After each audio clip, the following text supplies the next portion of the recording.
This is winterizing location for the internal water system. In the notes you'll see I say locate the isolating, the hot water isolator for the tank.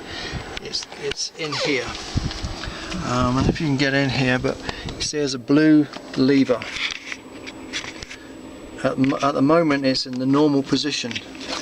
When you winterize, this has to be lifted into that position so it isolates the tank, and you can then drain it. If I show you the draining location, we just shut this basement and we'll find the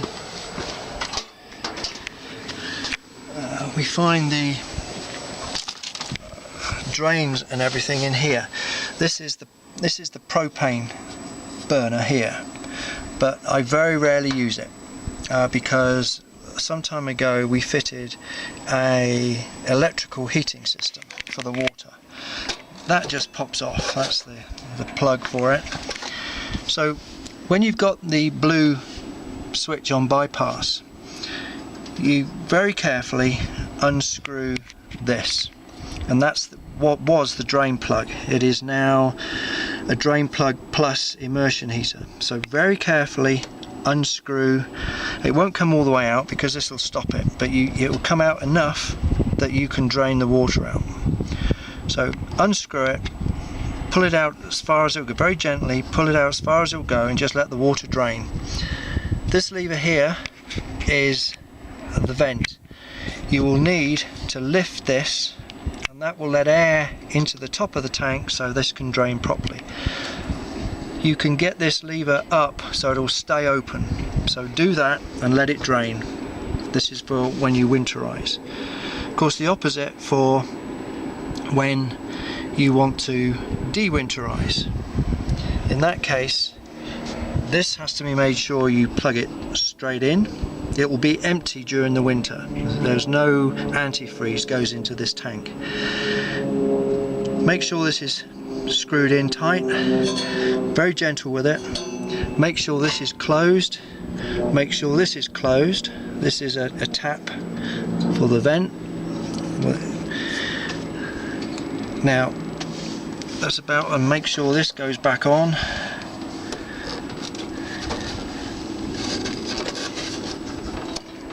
Okay, so that's all plugged in again, and the heater is, that's the other end. It goes through some thermostats that's stuck onto the tank. The electric heater just plugs in. That's now on, it's working.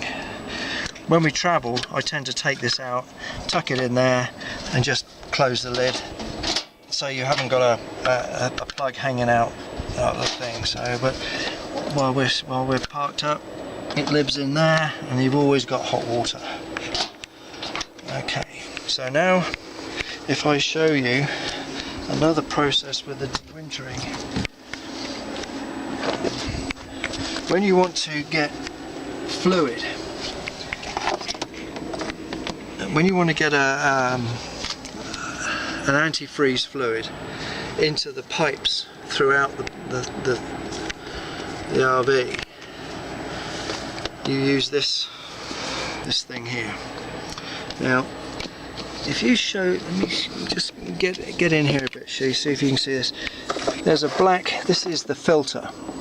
What you have to do is you take off this filter, take it off there first, and then you take it off there.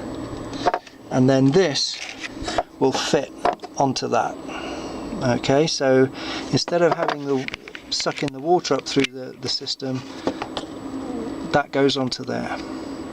Okay, so that's enough there, Now what you do is, once that's on there, if I just jam that in there like that, this end, you get some kind of support, like a stool or whatever, block of wood or something, and you put a bottle of the internal antifreeze. It's not engine antifreeze, it's special antifreeze for RV water lines. And you just drop that into the bottle. You make sure that the water pump is on.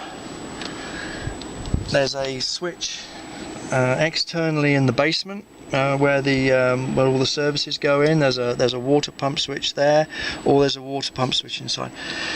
And when you winterize, you dip this into the bottle. She takes 2.5 bottles usually, which are, I think they're a litre and a half, I'm not quite sure, but anyway, two standard size bottles, 2.5.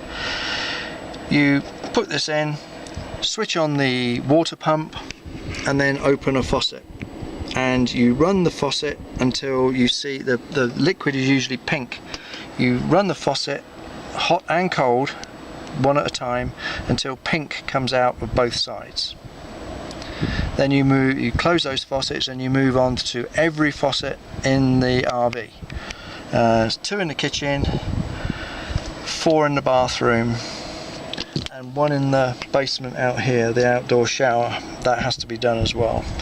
Once you've got pink coming out of all the faucets, then your RV is winterized.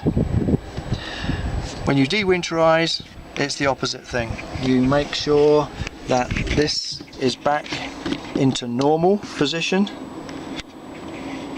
Let's have a quick look here, let me see. Okay, it's on bypass, so that's now in normal position, and everything will run okay. That lives at the back there. And then you switch on to, you make sure you've got a source of city water, and you plug in, and then you run the faucets until all the pink stuff comes out, and make sure you run it clear.